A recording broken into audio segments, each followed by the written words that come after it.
اگر بے ادبی نہ ہو تو یہ بھی کہہ دوں کہ آج ہمارے اسٹیجوں سے جنت چہرے دکھا دکھا کر تقسیم ہوتی ہے. ان صاحب کو دیکھو جنت ملے گی اور ان کو دیکھو. میں آپ سے پوچھتا ہوں جن کو دکھا کر جنت بانٹ رہے ہو کیا ان کا بھی جنتی ہونے کی کوئی گارنٹی ہے؟ ایمان پر خاتمہ ہوگا تو کوئی جنت میں جائے گا نا.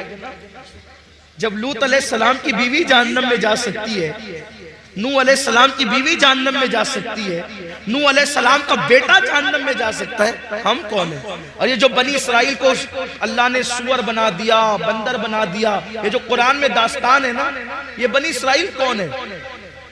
بنی اسرائیل کون ہے پتہ ہے؟ یہ اولاد انبیاء ہے. بنی اسرائیل کہتے ہی ہے یعقوب علیہ السلام کی اولاد کو. اسرائیل ان کا لقب ہے جن کو قرآن آل نبی ہونے کے حوالے سے سند دے رہا ہے. ذرا توجہ کرنا اس پر, خاص بات سن لیں آپ, دھیان سے سن لو. راتوں کو عیاشیاں کرنے والوں اور دن کو جنتی ہونے کے دعوے داروں, داڑیاں مڈا کر گٹروں میں پھینک کر مسجدوں کو ویران کر کے جنتی ہونے کا خواب دیکھنے والوں, میں قرآن کی بات کر رہا ہوں, قرآن کی. یا بنی اسرائیل, قرآن نے جس کو کہہ دیا سمجھ دو کہ اس کا اولاد یعقوب ہونا یقینی ہے, کیونکہ قرآن ان کا نسب بیان کر رہا ہے. اور پھر کیا بیان کیا؟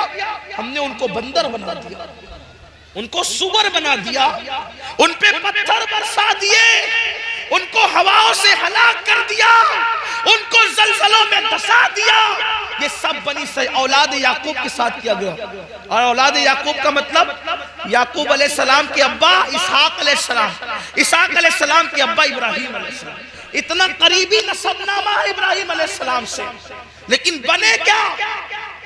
بعض سور, بندر زمین میں دھسا دیے گئے, پتھر برسا دیے گئے. قرآن بتا رہا ہے ان انبیاء کی اولاد اگر میری نافرمانی کرے تو میں ان کا انجام یہ کرتا ہوں. کیا تمہارا باپ بھی نبی ہے؟ سوچو, ہمارا باپ بھی نبی ہے, ہم سلبی طور پر کسی نبی کے بیٹے ہیں. مجھے بتائیں نا کہ ہم سلبی طور پر, نسبی طور پر الگ بات ہے, فضیلت الگ ہے, واللہ میں کبھی اس کا مخالف نہیں ہوں. لیکن حضور محدث اعظم کچوچوی نے سادات کے نسب کو بھی بیان کرتے بڑی پیاری بات کی, کہا ہے فضل ایمان پہ ہے فضل نسب بھی موقوف, ابو لہب کو بھی لگا ہاتھ نہ تبت کسی کو. ہاں, نبی پاک, نبی آخر الزمان کی اولاد اس سے متشنہ ہے, اس لیے کہ کچھ حضور علیہ السلام کی خصوصیات ہیں, دوسرے لوگ اس میں شامل نہیں ہیں. میں اس کی طرف نہیں جا رہا ہوں, لیکن آپ کو بتا رہا ہوں کیا ہم سلبی طور پر, ہمارا حقیقی باپ کیا نبی ہے؟ نبوت تو ختم ہو چکی ہے نا.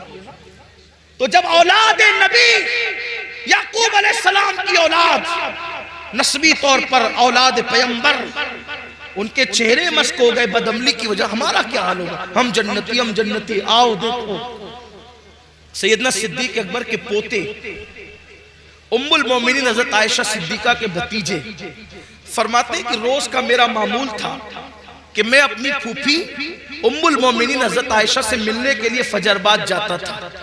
دھیان سے سننا, میری بہنیں بھی سن لیں. فجر بعد جاتا تھا ملنے کے لیے, ان کی زیارت کے لیے, کیونکہ میری پھوپھی تھی, ام المومنین بھی تھی, اور ان کی دعائیں لے کے پھر کام سے جاتا تھا.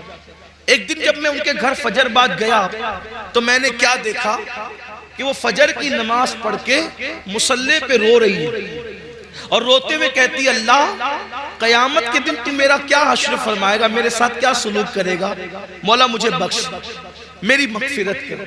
کون؟ پوری کائنات کی اولین اور آخرین عورتوں میں یہی ایک عورت ایسی ہے جس کی خصوصیت یہ ہے کہ جس کے بستر پہ قرآن نازل ہوتا ہے. کوئی عورت ایسی نہیں کہ جس کے بستر پہ قرآن نازل ہوا ہو. یہ تنہا سیدہ عائشہ صدیقہ کی خصوصیت ہے. جب الزام لگایا منافقین نے تو اللہ نے سورہ نور نازل کر کے ان کی برات کا اعلان کیا. محبوب رب العالمین ان کو کہا گیا.